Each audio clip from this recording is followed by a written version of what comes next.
What does God not tolerate in his people? Lack of faith, lack of loyalty, lack of unconditional obedience. Let's see what happens in such a situation.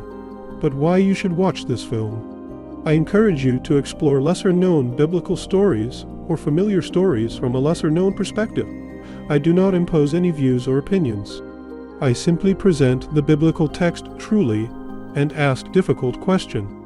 You can find more detailed information about my approach in the channel description. Let's move on to the story described in the book of Numbers. Chapter 16, when Moses faces challenges to his authority and leadership.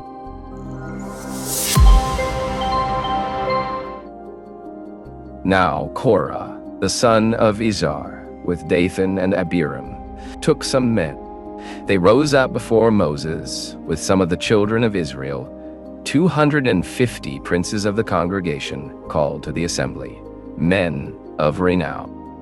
They assembled themselves together against Moses and against Aaron and said to them, You take too much on yourself, since all the congregation are holy, every one of them, and the Lord is amongst them. Why do you lift yourselves up above the Lord's assembly? Was Korah wrong in what he said to Moses? When Moses heard it, he fell on his face. He said to Korah and to all his company, In the morning, the Lord will show who are his, and who is holy, and will cause him to come near to him.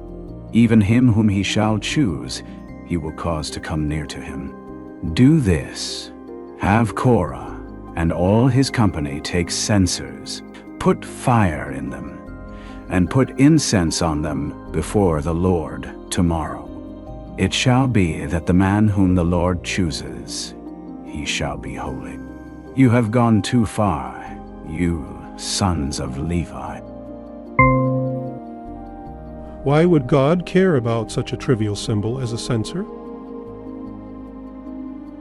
Couldn't he point chosen ones without it? Moses said to Korah, Hear now, you sons of Levi.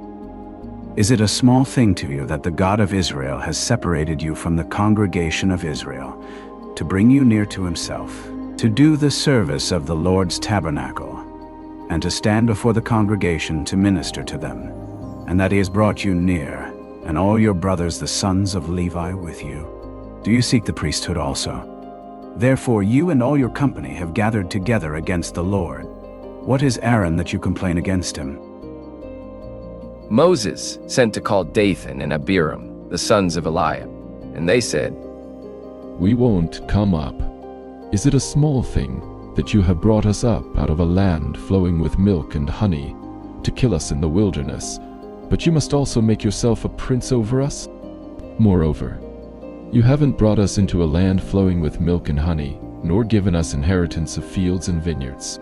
Will you put out the eyes of these men? We won't come up. Moses was very angry and said to the Lord, Don't respect their offering. I have not taken one donkey from them, neither have I hurt one of them. Moses said to Korah, You and all your company go before the Lord, you and they and Aaron tomorrow. Each man take his censer and put incense on it, and each man bring before the Lord his censer, 250 censers. You also, and Aaron, each with his censer. Where did Moses' anger toward Dathan and Abiram come from? Didn't they have a right to have their doubts?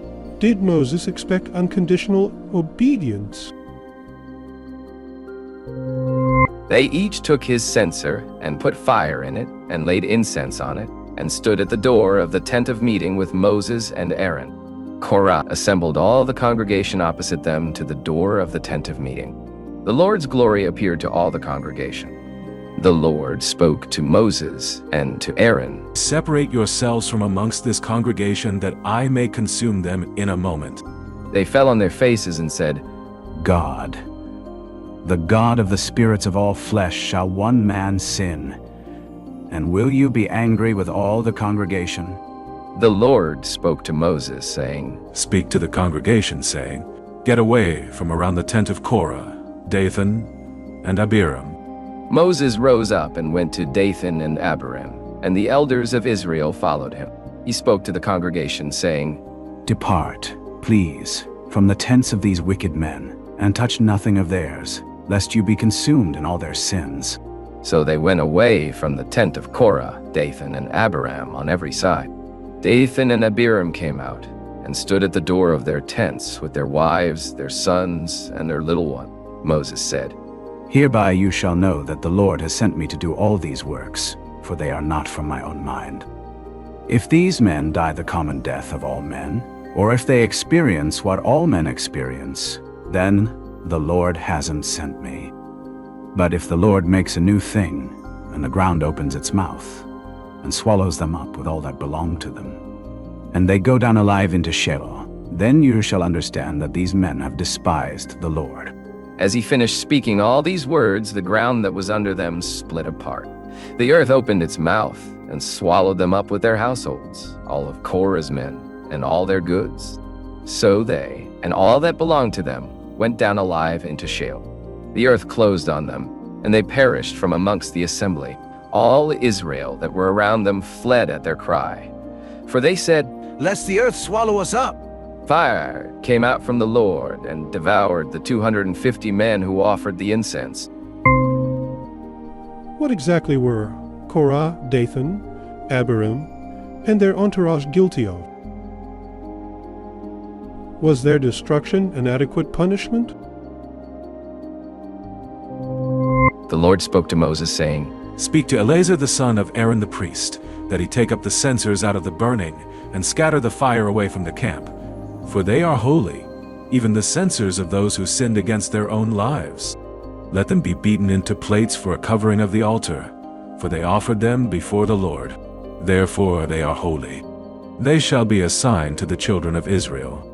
Eleazar the priest took the bronze censers which those who were burnt had offered, and they beat them out for a covering of the altar, to be a memorial to the children of Israel, to the end that no stranger who isn't of the offspring of Aaron would come near to burn incense before the Lord, that he not be as Korah and as his company, as the Lord spoke to him by Moses. But on the next day all the congregation of the children of Israel complained against Moses and against Aaron, saying, You have killed the Lord's people.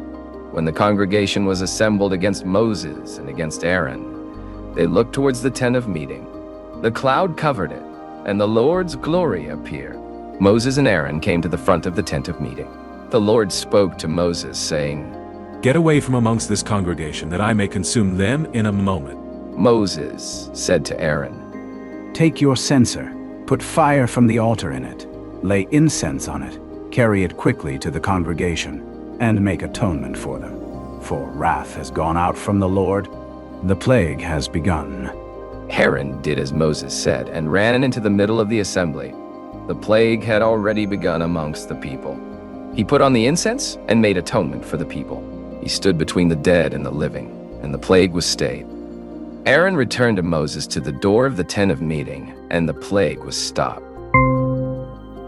Were the people opposing God's will, or were they simply doubting the role of Moses and Aaron? What exactly was God trying to achieve by sending such a deadly plague upon his people? Were they all guilty?